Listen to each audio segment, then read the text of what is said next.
Hi hello அனைவருக்கும் வணக்கம். நான் ஜுவாலஜி சுதாகர் பேசுகிறேன். லாஸ்ட் வீடியோவில் 11th ஸ்டாண்டர்டில் இருக்கிற சாப்டர் 1ஓட இன்ட்ரடக்ஷன்லேருந்து ஈகோ சிஸ்டம் வரை பார்த்தோம். இப்போ அதோட தொடர்ச்சியாக கிளாசிஃபிகேஷன்ற வகைப்படுத்துதலில் இருந்து சிஸ்டமேட்டிக் அப்படிங்கிற இனத்தொடர்பு தொகுப்பமைப்புகள் வரை பார்க்கலாம். வாங்க ஃபஸ்ட்டு கிளாசிஃபிகேஷன்ற வகைப்பாட்டியலோட டெஃபனிஷனை பார்க்கலாம். Classification mean animals grouped in convenient category based on character. வகைப்படுத்துதல் அப்படிங்கிறது விலங்குகளை எளிதில் அடையாளம் காணக்கூடிய பல குழுக்களாக அல்லது வகைகளாக பிரிக்கிறத வகைப்படுத்துதல் அப்படிங்கிற கிளாசிஃபிகேஷன் சொல்லுது. ரெண்டாவதாக நம்ம பார்க்குறது நீட் ஃபார் கிளாசிஃபிகேஷன்ற வகைப்பாட்டியலின் தேவை. Classification have many uses. வகைப்பாட்டியலுக்கென்று பல நன்மைகள் இருக்குது. But now we talk about the 5 important need for classification. ஆனால் இந்த டாப்பிக்கில் நம்ம வகைப்பாட்டியலோட 5 மிக முக்கியமான அடிப்படை தேவைகளை பற்றி படிக்கலாம். Classification helps to identify closely related species. Classification அப்படிங்கிற வகைப்படுத்துதல் நெருங்கிய தொடர்புடைய சிற்றினங்களை கண்டறியவும் வேறுபடுத்தவும் பயன்படுகிறது. உதாரணமாக இப்போ நான் பார்க்குற தவளையோடைய இனங்களை பார்க்கலாம். தவளைகளில் பல சிற்றினங்கள் இருக்குது. நம்ம உதாரணத்திற்கு ரானா ஹெக்ஸாடாக்டைலா அப்படிங்கிற தவளையோடைய சிற்றினத்தையும் ரானா டைக்ரினா அப்படிங்கிற தவளையோடைய ஸ்பீஷீஸையும் ஃப்ராகோடைய ஸ்பீஷீஸும் நம்ம எடுத்துக்கலாம். இதில் நம்ம பார்க்கும் பொழுதே அதோடைய மார்ஃபாலஜி ஃபியூச்சரில் பல டிஃப்ரென்சேஷனை பார்க்க முடியுது. ஸோ இது நம்ம கண்ணால் பார்க்கக்கூடிய டிஃப்ரென்சேஷன் தான். இது இல்லாமல் அதோடைய அனாட்டமிக்கலோ அல்லது ஃபிசியாலஜிக்கல் சொல்லக்கூடிய உடல் செயலியல் அடிப்படையிலையோ பல வேறுபாடுகள் இருக்கலாம். இந்த மாதிரி சிற்றினங்களுக்கிடையே காணப்படக்கூடிய வேறுபாடுகளை நம்ம தெளிவாக புரிஞ்சுக்கிறதுக்கு கிளாசிஃபிகேஷனுங்கிற வகைப்படுத்துதல் நமக்கு பயன்படுது. Okay, and second need for classification, the classification helps to variation among the species. கிளாசிஃபிகேஷனுங்கிற வகைப்படுத்துதல் சிற்றினங்களுக்கு இடையேயான வேறுபாடுகளை தெரிந்து கொள்ள வகைப்பாட்டியல் பயன்படுகிறது. ஓகே, ஃபார் எக்ஸாம்பிள் நம்ம ரைனோசரஸ் அப்படின்னு சொல்லக்கூடிய சிற்றினத்தை எடுத்துக்கலாம். இப்போ நீங்கள் படத்தில் பார்க்கும் பொழுதே ரைனோசரஸ் அப்படிங்கிற அந்த ஆர்கானிசத்துடைய உடலை அல்லது மார்ஃபாலஜிக்கல் அப்பியரன்ஸ் சொல்லக்கூடிய வெளி தோற்றத்தை புறத்தோற்றத்தில் பல வேறுபாடுகளை நம்ம பார்க்க முடியுது. அதோடைய சைஸோடைய அடிப்படையிலும் சரி, அதோடைய ஹெட்டோடைய அப்பியரன்ஸ்லையும் சரி பல சேஞ்சஸை பல டிஃப்ரென்ஸை நம்ம பார்க்க முடியுது.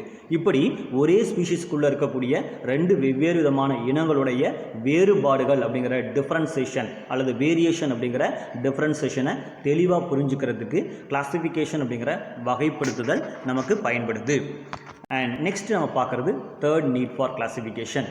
த classification are helps to understanding the evolution of a species. Classification அப்படிங்கிற இந்த வகைப்படுத்துதல் சிற்றினங்களுடைய பரிணாம வளர்ச்சியை பற்றி புரிந்துக்கிறதுக்கு நமக்கு அவசியமாக தேவைப்படுது.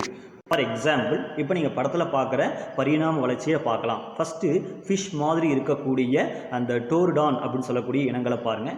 அதில் பார்த்தீங்கன்னா ஃபின்ஸ் அப்படின்னு சொல்லக்கூடிய துடுப்புகளானது பார்க்குறதுக்கு முன்னங்கால்கள் அப்படிங்கிற அமைப்புகள் மாதிரி நமக்கு தோற்றத்தில் மாறி இருக்குது. அது கொஞ்சம் கொஞ்சமாக படிப்படியாக பரிணாம வளர்ச்சி பெற்று கடைசியில் பார்த்தீங்கன்னா டெட்ரபோட் அப்படின்னு சொல்லக்கூடிய 4 கால்கள் அப்படின்னு சொல்லக்கூடிய விலங்குகளாக பரிணாம வளர்ச்சி அடைஞ்சிருக்கிறாங்க. ஸோ இந்த மாதிரி கால்களே இல்லாத ஃபிஷ் போன்ற விலங்குகளில் இருந்து கால்களை உடைய நமக்கு பாலூட்டிகள் போன்ற விலங்குகள் பரிணாம வளர்ச்சி அடைஞ்சதை நம்ம ஈஸியாக புரிஞ்சுக்கிறதுக்கு அல்லது தெரிஞ்சுக்கிறதுக்கு கிளாசிஃபிகேஷன் அப்படிங்கிற இந்த வகைப்படுத்துதல் தான் நமக்கு பயன்படுதுன்னு சொல்லலாம். And next one we discuss about the fourth need for classification. That means to create the phylogenetic tree among the different group of animals. பல வகைப்பட்ட விலங்குகளுடைய தொடர்புகளை விளக்குற மாதிரி இருக்கக்கூடிய மரபு தொகுதி தொடர்பு வரைபடம் அப்படிம்பாங்க. அதாவது பயோலஜிக் ட்ரீன்னு சொல்லுவாங்க. அதை உருவாக்குறதுக்கு நமக்கு கிளாசிஃபிகேஷன் தான் அடிப்படையாக இருக்குது. கிளாசிஃபிகேஷன் அடுத்தது படத்தில் நீங்கள் பார்க்கக்கூடியதை நம்ம ஒரு எக்ஸாம்பிள் பார்க்கலாம். நீங்கள் படத்தில் பார்க்குறது பயோலஜிக் சொல்லக்கூடிய அந்த மரபு தொகுதி வரைபடம் அல்லது மரபு தொகுதி தொடர்பு வரைபடம் சொல்லக்கூடிய பயோலஜிக் ட்ரீயை நம்ம பார்க்குறோம். It's based on the evolutionary relationship or evolutionary growth. So we easily to understanding the evolution or occurs in a living organism. படத்தில் பார்க்குற மாதிரி பலதரப்பட்ட விலங்குகளுடைய நெருங்கிய தொடர்பின் அடிப்படையில் பரிணாம வளர்ச்சியின் அடிப்படையில் ஒரு வரைபட மாதிரியை உருவாக்குறேன். அப்போ இந்த வரைபடத்தை வச்சே நம்ம படிக்கக்கூடிய ஸ்டூடெண்ட்ஸு ஈஸியாக அண்டர்ஸ்டாண்ட் பண்ணிக்கலாம். அப்போ இந்த மாதிரி ஈஸியான விளக்கப்படங்களை உருவாக்குறதுக்கு கிளாசிஃபிகேஷன் அப்படிங்கிற இந்த வகைப்படுத்துதல் தான் நமக்கு தேவைப்படுது அப்படின்னு சொல்கிறோம். அடுத்து நம்ம பார்க்குறது 5th நீட் ஃபார் கிளாசிஃபிகேஷன்.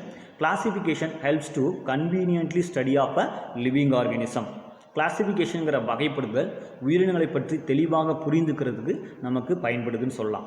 உதாரணமாக இப்போ படத்தில் பார்க்கக்கூடிய ரேபிட் மாதிரி இருக்கக்கூடிய விலங்குகளுடைய தனிப்பட்ட பண்புகளை, அதோடைய லைஃப் டைமாக இருந்தாலும் சரி, அதோடைய வெயிட்டு, அதோடைய கலர்ஸு, அதோடைய ஹேபிட்டேட்டு, அதோடைய morphological appearance, anatomical future, evolutionary relationship சொல்லக்கூடிய பரிணாம வளர்ச்சி அல்லது பரிணாம ஒற்றுமைகள் அல்லது பரிணாம மாற்றங்கள், இது எல்லாத்தையும் நம்ம புரிஞ்சுக்கிறதுக்கு கிளாசிஃபிகேஷனுங்கிற வகைப்படுத்துதல் மிக அவசியமாக பயன்படுதுன்னு சொல்லலாம். அடுத்து நம்ம பார்க்குறது டாக்ஸானமி அப்படிங்கிற டாபிக் பார்க்க போகிறோம். ஓகே, ஸோ டாக்ஸானமி அப்படின்னு நம்ம என்ன சொல்லணும்னா வகைப்பாட்டியல்னு சொல்லுவோம். அது என்ன சார் வகைப்பாட்டியல்னு சொல்லி டாக்ஸானமி சொல்கிறீங்க, கிளாசிஃபிகேஷனையும் வகைப்படுத்துதுன்னு சொல்கிறீங்க, ரெண்டுலேயுமே வகைகள் அப்படிங்கிற வார்த்தை தானே வந்திருக்கு. அப்போது இந்த கிளாசிஃபிகேஷனுக்கும் டாக்ஸானமிக்கும் அப்படி என்ன வேறுபடுத்த முடியும், ஏன் தனித்தனியாக படிக்கிறோம் அப்படின்னா கிளாசிஃபிகேஷனுக்கும் டாக்ஸானமிக்கும் கொஞ்சம் வேறுபாடு இருக்குதுன்னு சொல்லலாம். ஏன்னா கிளாசிஃபிகேஷன் அப்படிங்கிறது it's a ancient type of a method, அதாவது பழமையான ஒரு முறை. இந்த பழமையான முறையில் பயாலஜிஸ்ட்டு தன்னுடைய கண்ணோட்டத்தின் அடிப்படையில் தான் என்ன நினைக்கிறாங்களோ, தன்னுடைய மைண்டில் என்ன விதமான தோணுதோ அதோடைய அடிப்படையில் கிளாசிஃபிகேஷன் சொல்லக்கூடிய வகைப்படுத்துதலை உருவாக்கி வச்சுருக்காங்க. ஓகே, அப்போ இதுக்குன்னு எந்த வகையான தனிப்பட்ட ஒரு விதிமுறைகளும் அவங்க ஃபாலோ பண்ணுறது இல்லை.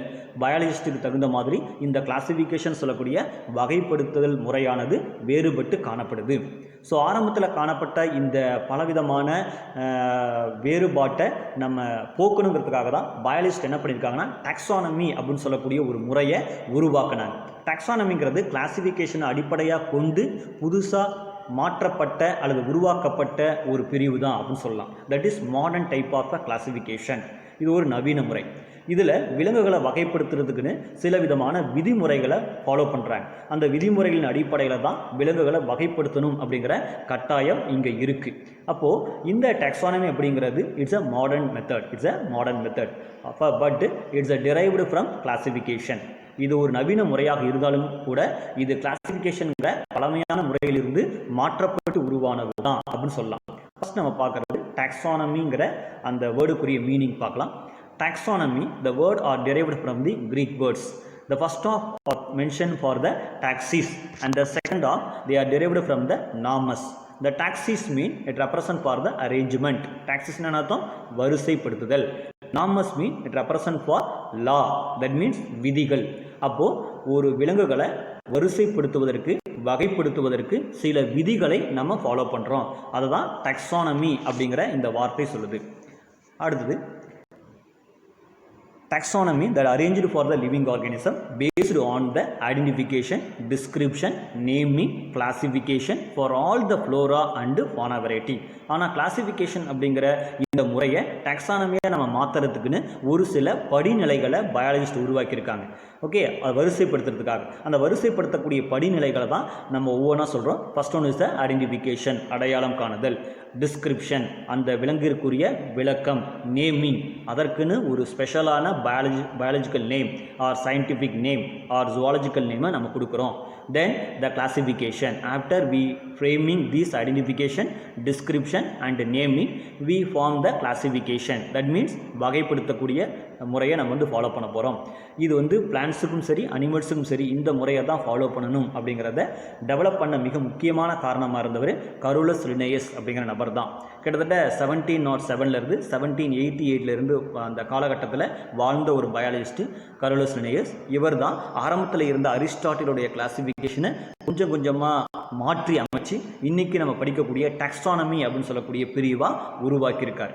ஓகே, ஆனால் டாக்ஸானமி அப்படிங்கிற இந்த பிரிவு உருவாவதற்கு காரணம் கரோலஸ் லின்னேயஸ் சொன்னாலுமே கூட அந்த டாக்ஸானமி அப்படிங்கிற வேர்டை ஃபஸ்ட்டு இன்ட்ரடியூஸ் பண்ணவர். That means who's coined the word taxonomy means he is called as Augustine Pyramus de Candolle in the year of 1813. Augustin Pyramus de Candolle அப்படிங்கிற நபர் தான் முதல்ல டாக்ஸானமிங்கிற டாக்ஸானமிங்கிற வார்த்தையை நமக்கு இன்ட்ரடியூஸ் பண்ணியிருக்கார். ஸோ இவர் இல்லாமல் டாக்ஸானமிங்கிற இந்த ஃபீல்டு வந்து வளர்ச்சி அடைவதற்கு இன்னும் பல பயாலஜிஸ்ட் ஜான் ரே மாதிரி, எர்ன்ஸ்ட் ஹேக்கல் மாதிரி இருக்கக்கூடிய நபர்கள் எல்லாம் டாக்ஸானமி அப்படிங்கிற இந்த ஃபீல்டு இம்ப்ரூவைஸ் ஆகிறதுக்கு காரணமாக இருந்திருக்கிறாங்க அப்படின்னு சொல்கிறாங்க. ஃபர்ஸ்ட் நம்ம பார்த்தா அவங்களுடைய பர்சன்ஸ் பற்றி நம்ம பார்த்துடலாம். He is called as the Augustine Pyramus de Cantor. He is the first introduced the term or coined the term taxonomy. டாக்ஸானமிங்கிற வகைப்பாட்டியல் அப்படிங்கிற அந்த பெயரை முதல் நமக்கு இன்ட்ரடியூஸ் பண்ண நபர் Augustin Pyramus de Candolle in the year of 1803. Okay, then he is also like to main persons to developing of a taxonomy. And then second, Aristotle. Aristotle is the first founder of a classification. கிளாசிஃபிகேஷனுக்கான அடிப்படையை உருவாக்கி முதல்ல living ஆர்கானிசத்தை இது plants, இது அனிமல்ஸ்ன்னு சொல்லி வகைப்படுத்தி நமக்கு கொடுத்த நபர் வந்து அரிஸ்டாட்டில் அப்படிங்கிற நபர் தான். So only we are called as the father of classification. And he is called as the Carolus Linnaeus. He is the first introduced to the method of a taxonomy at the basis of some kind of like changes in classification. கிளாசிஃபிகேஷனில் சில மாற்றங்களை ஏற்படுத்தி அதை taxonomy அப்படிங்கிற துறையாக மாறுவதற்கு காரணமாக இருந்த நபர் தான் கரோலஸ் லின்னேயஸ் அப்படிங்கிற நபர். அப்படி என்ன இவர் மாற்றத்தை ஏற்படுத்தினார் கிளாசிஃபிகேஷனில் அப்படின்னா, he is introduced the classificational hierarchy, அதாவது வகைப்பாட்டிலின் படிநிலைகள் அப்படிங்கிறத உருவாக்கியிருக்காரு. he is the first introduced the persons, the animals are classified into many groups like a kingdom, phylum, class, order, family, genus and species. இந்த மாதிரி பல படிநிலைகளாக விலங்குகளை வரிசைப்படுத்தி வகைப்படுத்தி நமக்கு டாக்ஸானமிங்கிற துறை உருவாவதற்கு காரணமாக இருந்த நபர் தான் Carolus Linnaeus. So only we are called as a father of modern taxonomy for systematics. Okay, now the systematics and also the taxonomy, the very much of a similar kind of a terms. Because of that, both of a taxonomy and systematics, they will be involving for the classification of organism in stipulated rules. In a stipulated rules. அதாவது சிஸ்டமேட்டிக்ஸும் டாக்ஸானமியும் அடிப்படையில் ஒன்று தான். ஒரே ஒரு விதத்தில் ரெண்டுமே ஒரே மாதிரி செயல்படக்கூடிய ஒரு துறை தான் சொல்லலாம். அது என்ன சார் ஒரே மாதிரியான செயல்படக்கூடிய ஒரு டேர்ம்ஸ் அப்படின்னு சொன்னோம்னா, டாக்ஸானமியும் சரி சிஸ்டமேட்டிக்கும் சரி ரெண்டினுடைய நோக்கமும் ஒன்று தான். விலங்குகளை அல்லது உயிரினங்களை வகைப்படுத்தக்கூடிய முறைக்கு சில விதிமுறைகளை ஃபாலோ பண்ணணும் அப்படிங்கிறது தான் சிஸ்டமேட்டிக்ஸ் அப்படின்னு சொல்லக்கூடிய இந்த முறையோட அல்லது டாக்ஸானமி அப்படிங்கிற வகைப்படுத்தக்கூடிய முறையோடைய நோக்கமாக இருந்துச்சுன்னு சொல்லலாம். அப்போ சிஸ்டமேட்டிக்ஸும் டாக்ஸானமியும் அடிப்படையில் ஒரே நோக்கத்தை உடைய ஒரு பிரிவுகள்னு சொல்லலாம். That is they will be following the stipulated rules for the classification of a organism. விலங்குகளை அல்லது உயிரினங்களை வகைப்படுத்துவதற்கு சில விதிமுறைகளை நம்ம ஃபாலோ பண்ணுறோம் அப்படிங்கிறதுல அடிப்படையில் சிஸ்டமேட்டிக்ஸ் அப்படிங்கிற தொகுப்பமைவியலும் டாக்ஸானமிங்கிற வகைப்பாட்டியலும் ஒன்று தான். But the systematics have some kind of like a criteria. Let us discuss with the some kind of like a criteria for the systematics.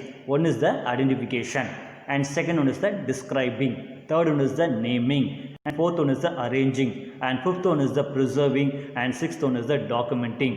அதாவது சிஸ்டமேட்டிக்ஸுக்குன்னு சில விதமான படிநிலைகள் அல்லது ப்ராசஸ் பண்ணுறதுக்கான பேசிஸ் அப்படின்னு சொல்லக்கூடிய அடிப்படைகள் காணப்படுது. அந்த அடிப்படைகள் என்னென்னு பார்த்தோம்னா, ஃபஸ்ட்டு வந்து ஐடென்டிஃபிகேஷன். ஓகே, கிளாசிஃபிகேஷனை உருவாக்குறதுக்கு நம்ம முதல்ல விலங்குகளை அடையாளம் கண்டுபிடிக்கணும். அண்ட் டிஸ்கிரைபிங், அந்த விலங்குகளை பற்றின அத்தனை விளக்கங்களையும் முதல்ல நம்ம லிஸ்ட் அவுட் பண்ணணும். ஃபார் எக்ஸாம்பிள் அதோடைய ஹேபிட் என்ன, அனாட்டமிக்கல் ஃபியூச்சர் என்ன, ஃபிசியாலஜிக்கல் ஃபியூச்சர் என்ன, morphological future and the evolution relationship. So these concern we must to take the list out the characteristic features and be described before of the classification, and afterwards the describing we giving the certain organism to the scientific name. அந்த கண்டுபிடிக்கப்பட்ட விலங்கிற்கு விளக்கத்தை list out பண்ணதுக்கு அப்புறமேட்டு அதற்கு பொருத்தமான அளவிற்கு அறிவியல் பெயரை நம்ம கொடுக்கணும் அப்படிங்கிறது மூன்றாவது. And fourth one is that arranging. ஒரு 4-5 ஆர்கானிசத்தை நம்ம கண்டுபிடிக்கிறோம், அதுக்கான ஐடென்டிஃபிகேஷன் மார்க்கை கொடுக்குறோம், அதுக்கான டிஸ்கிரைபிங் அப்படிங்கிற விளக்கத்தை கொடுக்குறோம், அதுக்கான பயாலஜிக்கல் நேமையும் கொடுக்குறோம். அதுக்கப்புறம் அந்த 4-5 விலங்குகளையும் அரேஞ்ச்மெண்ட் பண்ணணும். அரேஞ்ச்மெண்ட் அர்த்தம் வகைகளாக பிரிக்கணும். அந்த வகைகளாக பிரித்ததுக்கு அப்புறமேட்டு டாக்குமெண்டிங் அப்படின்னு சொல்லக்கூடிய டேட்டாவாக அதை மாற்றி அமைக்கணும். அதுக்கப்புறம் அதை ப்ரிசர்வ் பண்ணி ஸ்டோர் பண்ணி வைக்கணும். ஓகே, எதுக்காக? For the future use, for the any other kind of like ரிசர்ச்சிக்கல் oriented purpose or studying purpose. Okay, so we must for the documenting and preserving after the classification, that is called as a systematics. சிஸ்டமேட்டிக்ஸோடைய மிக முக்கியமான ஒரு நோக்கமே என்னென்னா future யூஸுக்காக நம்ம உருவாக்கக்கூடிய டாக்ஸானமியை store பண்ணி வைக்கணும் அப்படிங்கிற ஒரு விஷயம்தான் இந்த டாக்ஸானமிக்கும் சிஸ்டமேட்டிக்ஸ் இருக்கக்கூடிய மிக முக்கியமான டிஃபரன்சேஷன் சொல்லலாம். And next, why we need for the systematics and what is the importance of systematics? தொகுப்பமைவியல் அப்படிங்கிற இந்த பிரிவுக்கு தேவை என்ன, அவசியம் என்ன, நோக்கம் என்னங்கிறத பார்க்கலாம். First, they will be used for the investigation for some kind of like a process or studying peoples or the researchers. அதாவது ஆராய்ச்சி பண்ணுறவங்களுக்கும் ஸ்டடி பீப்புள்ஸுக்கும் சில விதமான இன்வெஸ்டிகேஷன் அப்படின்னு சொல்லக்கூடிய ஆய்வுகளுக்கான தகவல்கள் சேகரிக்கிறதுக்கு இந்த தொகுப்பமைவியல் அப்படிங்கிற சிஸ்டமேட்டிக்ஸ் அப்படிங்கிற பிரிவு ரொம்ப ரொம்ப அவசியமாக நமக்கு தேவைப்படுதுன்னு சொல்லலாம். இதுதான் மிக முக்கியமான நோக்கம். எந்தெந்த இன்வெஸ்டிகேஷனுக்கெல்லாம் நமக்கு தேவைப்படுது அப்படின்னா, for example evolutionary history of a species, ஒரு சிற்றினத்துடைய பரிணாம வரலாறை பற்றி நம்ம செய்திகளை சேகரிக்கிறதுக்கு இந்த சிஸ்டமேட்டிக்ஸ் அப்படிங்கிற தொகுப்பமைவியல் நமக்கு தேவைப்படுது. And it's also important to the gathering of information regarding to the environmental adaptations. அது மட்டும் இல்லாமல் நம்ம சேகரிக்கக்கூடிய விலங்கு பற்றி தகவல்களோடு சேர்ந்து அந்த விலங்கோடைய என்வரான்மெண்டல் அடாப்டிவ் கேரக்டர்ஸ்னு சொல்லக்கூடிய சூழ்நிலை தகவமைப்பு அந்த விலங்கிற்கு எந்த வகையில் இருக்குங்கிற செய்தியை நம்ம சேகரிக்கிறதுக்கு தொகுப்பமைவியல் அப்படிங்கிற சிஸ்டமேட்டிக்ஸ் பயன்படுது. And then third one is that these concern of the system, they will be involving or helped for the interrelationship between the species. அது மட்டும் இல்லாமல் இந்த சிஸ்டமேட்டிக்ஸுங்கிற தொகுப்பமைவியல் அப்படிங்கிற இந்த முறையானது சிற்றினம் சொல்லக்கூடிய இனத்திற்கிடையே ஆன வேறுபாடுகள், தொடர்புகள் சம்பந்தமான செய்திகளை சேகரிக்கிறதுக்கு அல்லது புரிஞ்சுக்கிறதுக்கு நமக்கு சிஸ்டமேட்டிக்ஸ் தேவைப்படுதுன்னு சொல்லலாம். ஸோ இதோட சிஸ்டமேட்டிக்ஸ் அப்படிங்கிற டாபிக் நமக்கு முடியுது. ஓகே, ஸோ இது வரைக்கும் நம்ம வீடியோவில் இருக்கக்கூடிய டாபிக்ஸை பற்றி நம்ம பார்த்தோம். ஸோ இந்த வீடியோ உங்களுக்கு பிடிச்சிருந்துச்சுன்னா லைக் பண்ணுங்கள், அதோடு சேர்ந்து பக்கத்தில் இருக்கக்கூடிய சப்ஸ்கிரைப் பட்டனையும் ப்ரெஸ் பண்ணுங்கள் அண்டு பெல் பட்டனையும் ப்ரெஸ் பண்ணுங்கள். அப்போ தான் நம்மளுடைய வீடியோஸ் லெசன்ஸ் எதாவது வந்துச்சுன்னா அப்டேட் நமக்கு தெரியும். ஸோ தேங்க்யூ ஃபார் வாட்சிங். தேங்க்யூ.